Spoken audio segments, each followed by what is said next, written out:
Well, hello. I might be a little late right now. I'm not really sure. We had a slight problem. First, there was a web page that was holding everything up, and then it just froze altogether. So if you see me moving, that's because I'm petting Antonia right now, who definitely wants a cookie, but I'm not giving it to her right now. She's a little fat. She needs a little bit of a diet. If I can get her to her leg, she'll show up in the video. We'll see what happens.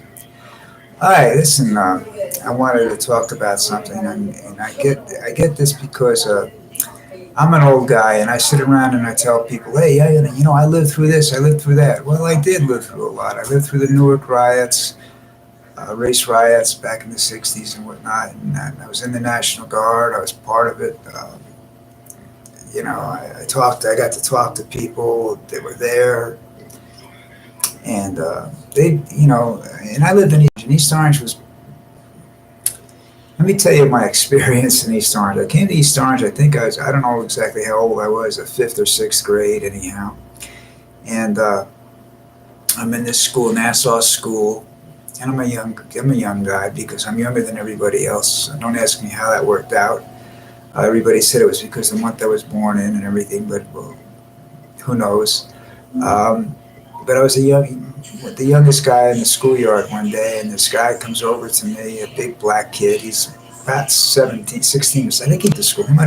He's at least 16 years old, and he's in the sixth grade. So not the brightest star in the book. Alfonso was his name. I'll never forget that. He comes up to me and starts pushing me around. Says hi. And I said, "What's up, nigger?"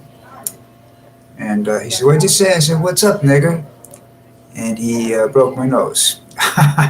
And we had to go to the principal's office. My mother had to come in, and she had to explain to them that we were from Great Neck, Long Island, and that was the only language what was the way my father described and talked to black people.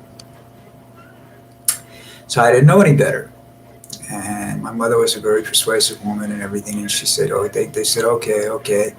And Alfonso understood that. I don't know how he understood it, but he understood that. And I said, "I'm sorry." I did. I didn't hold any grudges against the kid. I mean, if I could have got a gun the minute after he hit me in the nose, I would have shot his ass. But later on, I got to sit down and say, "Hey, I guess this is the way it is," and I don't know all these things. My mom sat me down, and that was the first time she told me, "He says, you don't judge people by the color of their skin or anything." He says, "You judge people, you never insult people until they do you wrong. And then you shouldn't insult them anyhow." You know, that's it. I got to change my glasses. Hold on a second. But that was my first real experience with uh, something racial, you know. After that, my graduating class, which came out of East Orange High School in 1963, was 50-50.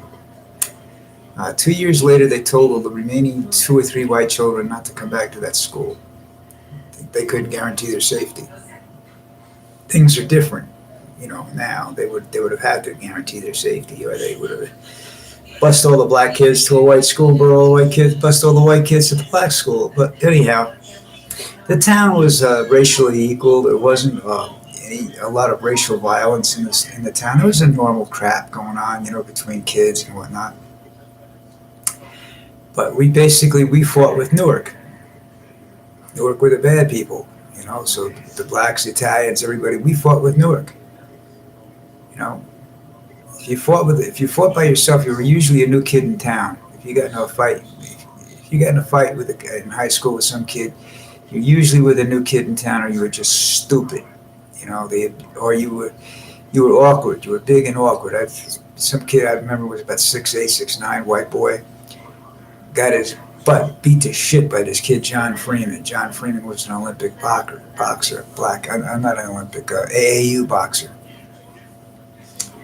Guy had That guy was a sweetheart of a guy. I loved the guy. He was funny. He laughed all the time when I hung out around him. But the kid was stupid, and the guy. I don't want to. What am I saying? That's an insult to that young man. The man wasn't stupid. He was.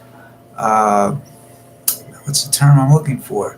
awkward, I guess. He just didn't fit in, and they would pick on him, and because he couldn't play football, he couldn't play basketball. He grew way too fast, and he was just awkward.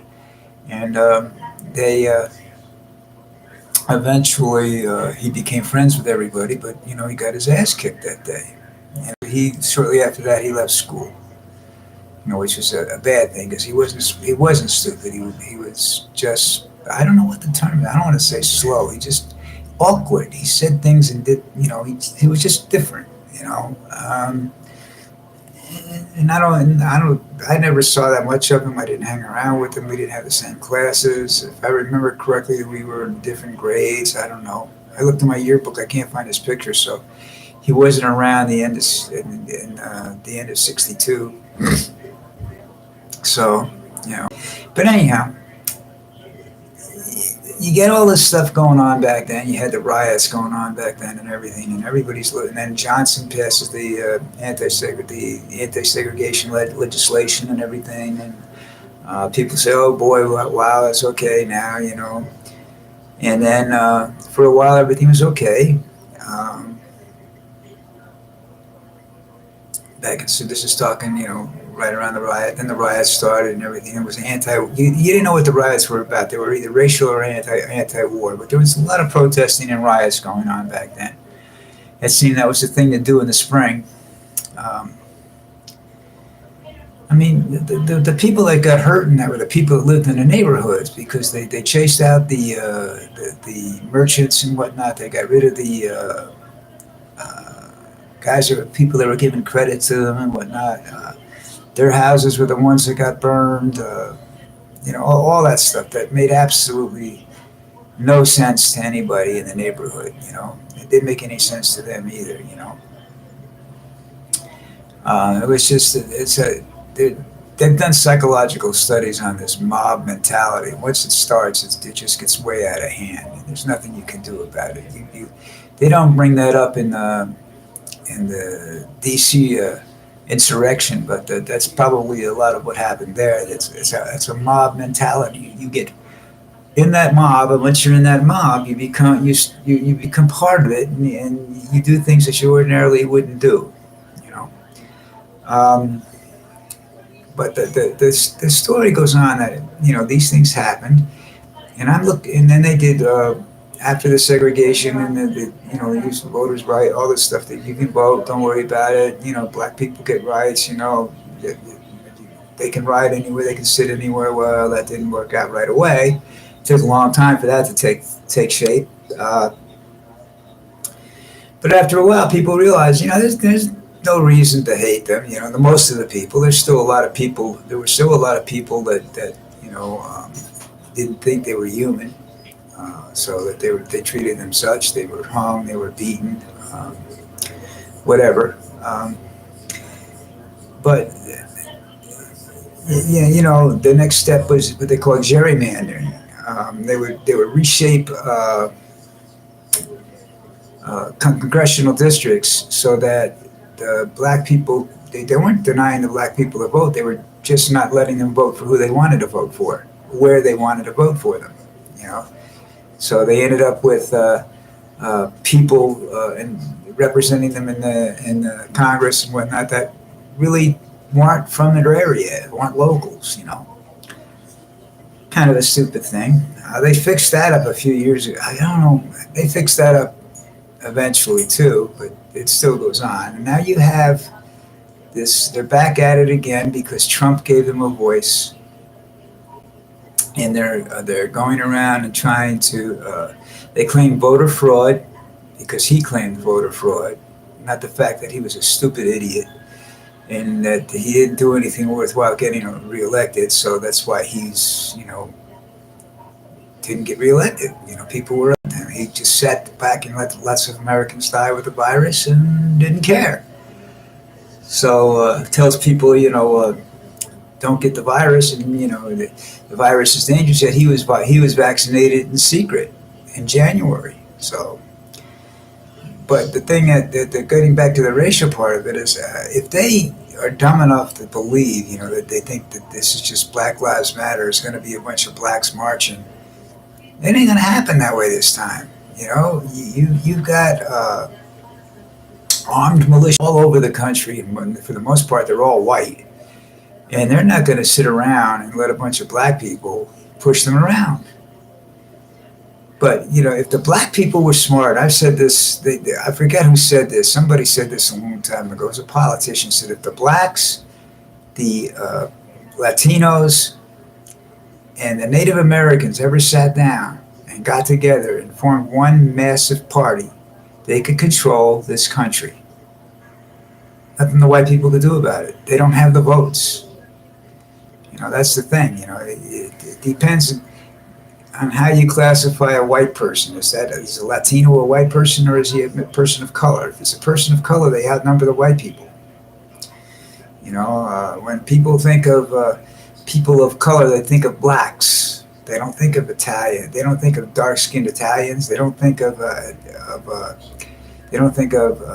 Latinos. They don't think of the Native Americans. You know, who are probably the most persecuted. And I say this every time I come on the air, just about the most persecuted people in the United States. And to this day, they are. You know. But we'll talk about that maybe next week, maybe the week after, whenever. It depends on whether or not I remember it. You know, I should talk about that. But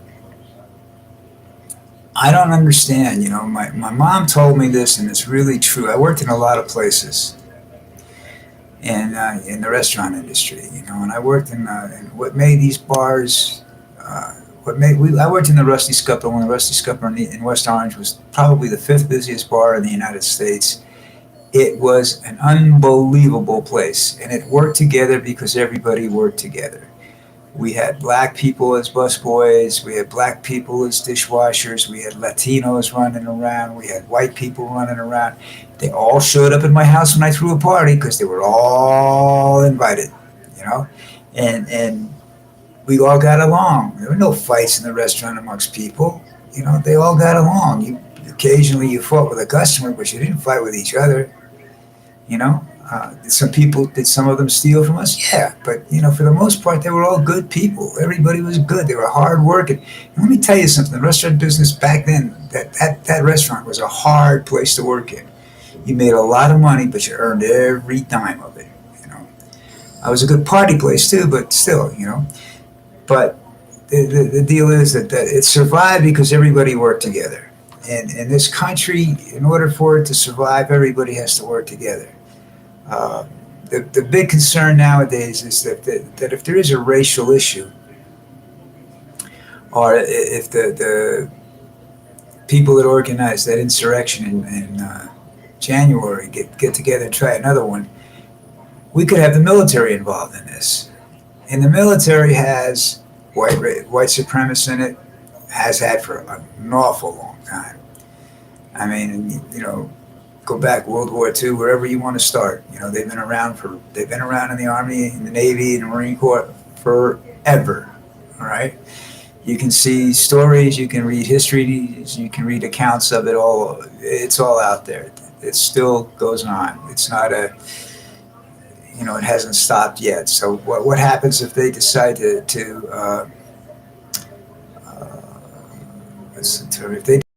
get together and split up while the army's supposed to be guarding somebody, and they decide to join an insurrection? We could end up like some of the Latin American countries, you know, or where's the one where the military keeps taking over? Myanmar, is that how you pronounce it? Anyhow, where they go around, you know, they're now killing protesters, you know, openly aiming and shooting and killing women and children, protesters and whatnot. So that's the direction we could end up in. You have Putin sitting doing nothing, you know, itchy nose. And everybody says, oh, he's doing something, you know, he's got to be doing something. Well, he may or may not be doing, you know, cyber attacks and things like that. But here's the deal. He learned from us. Communism fell. We didn't destroy communism. We sat back and we watched it collapse from within. And the same thing can happen to us. Our government can collapse from within. You say, oh, that'll never happen. After I would have said you were probably right, you know, the odds were millions and millions and millions or billions and billions to one, if that ever happening. But then January, what, 6th, it was the insurrection came around, and I said, well, you know what? I think we're wrong about that. I think our country's being torn apart, and has been being torn apart for a long time. And it's done in the background, and it's done quietly until you have the president of the United States come up and make racist, a shot misogynistic remarks, racist remarks. He just, it's just anti-Semitic remarks. I mean, he just goes on and on and on, and he gives these people credence. Well, the president's saying it. The president believes this. Oh, Antonia left. They all believe this. So we can say this now, and you can see that by the people in Congress, and the Senate. They're saying it now. They're trying to prevent people from voting again. It's our fundamental right is voting. We're supposed to be able to vote. You cannot sit there and say something like the one representative said that where was he, in Arizona or something? This guy said that all people shouldn't vote. All people shouldn't be allowed to vote. Well, I mean, if you want to use it as a form of punishment to stop prisoners from voting, yeah, I'll go along with that. They can't vote. They shouldn't be able to vote because they're usually incarcerated in some town. In some state they don't really have a residence in. I shouldn't say that. I say a lot of them are. But to sit around and say that I can't vote, for instance. You can't do mail-in voting anymore. You don't have a right to vote. You don't have a good excuse to vote. You can come to the United States. You're a citizen. You chose to live overseas. I actually didn't 100% choose to live where I'm living. My wife's family is here. I don't have a lot of family in the United States. I love every one of them to death. But the thing there was that I was starting to slow down and whatnot, and my job was very physical, and I was getting tired of working, and it was hard for me to make money, because I couldn't charge the outrageous. I cleaned offices and homes, and I couldn't charge the outrageous as everybody wanted, so I was doing most of the work myself at the end, so my wife didn't have time. She had a job at Walmart. She didn't want to clean houses or offices or anything else anymore, because remember, you do that for a living. You have to go home and clean your own place too, so that gets kind of hard. But it was financial. I mean, I wanted to retire. I had Social Security. I took it early, and I left. And that's it. I live on it. I can live here on Social Security, which is now $1,437 a month. Okay, I can live on that. I don't have any money left at the end of the month because we spend it on, if we have money, lose money, we go out to dinner, or, we go someplace, we do something, we have family that we take care of, birthdays, holidays and stuff like that. Got the grandkids come when they have a birthday. We do what we can for them, her sons, one is very successful and doesn't need our help, and the other one is just really starting out at an older age, and he needs a little help every once in a while. And I do not regret helping him at all. He's a good boy. He's a very good kid. So what else do I have? Those are my expenses, and so I don't save money.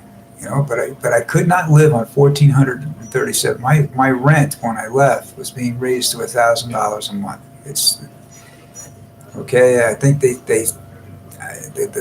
place I lived in, I think they sealed it at $1,000. I don't think it's gone up anything since then. I have to check it, but it's $1,000 a month. So if you're making $1,437 a month, and you pay $1,000 for your rent, and you got a car, got to put gas in it, all right? $50 a month, all right?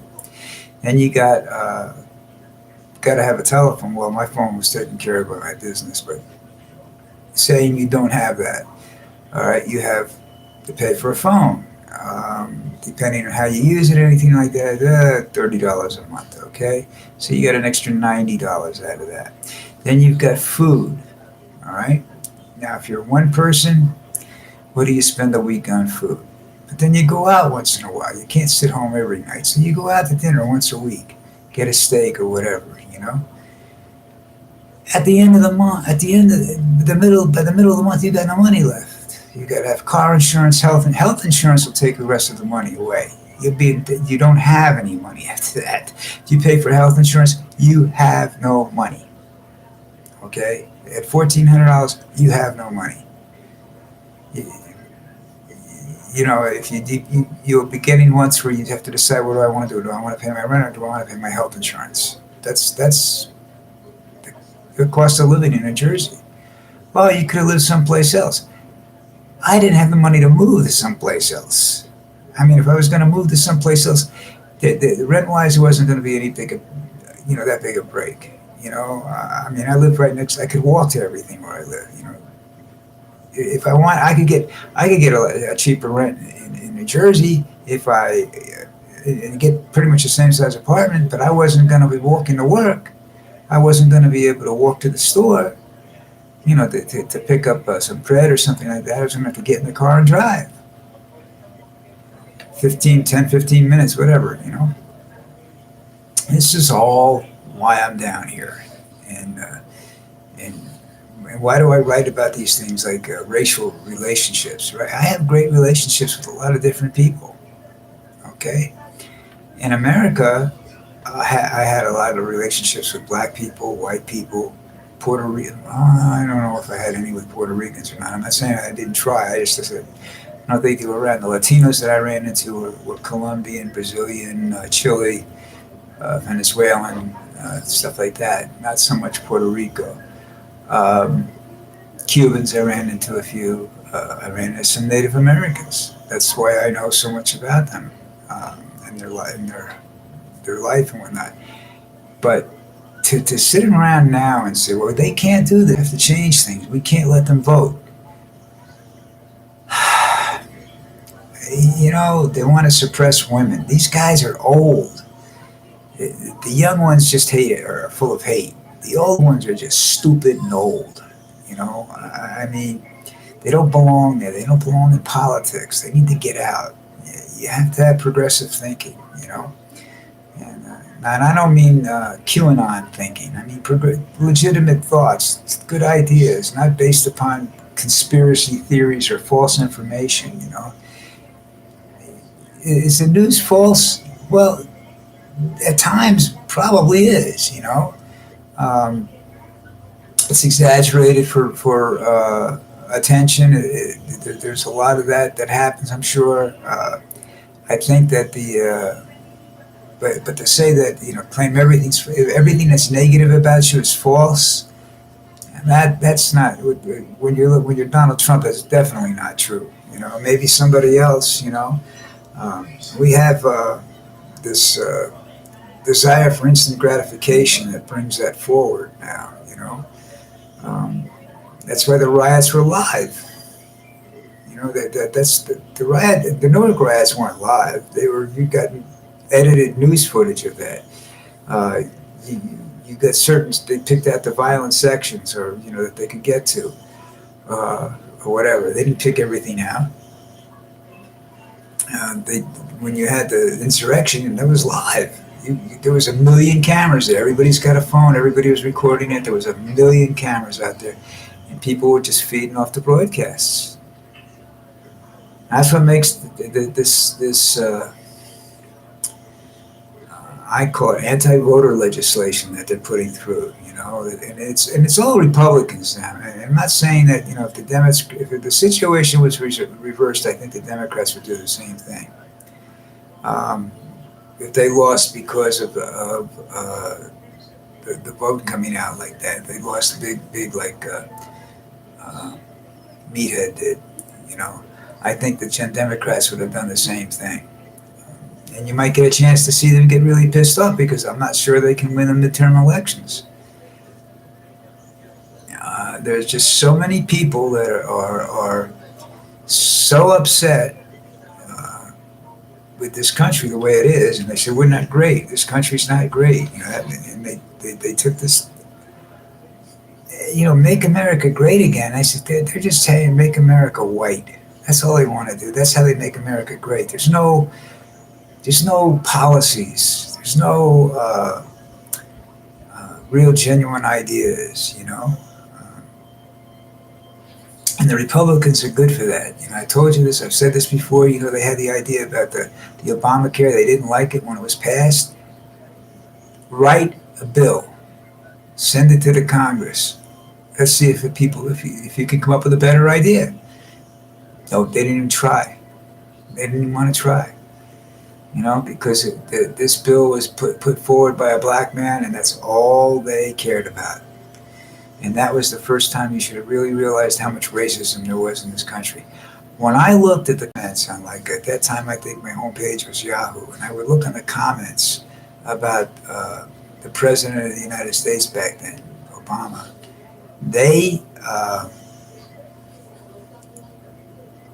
were all calling him derogatory remarks, monkey this, monkey that.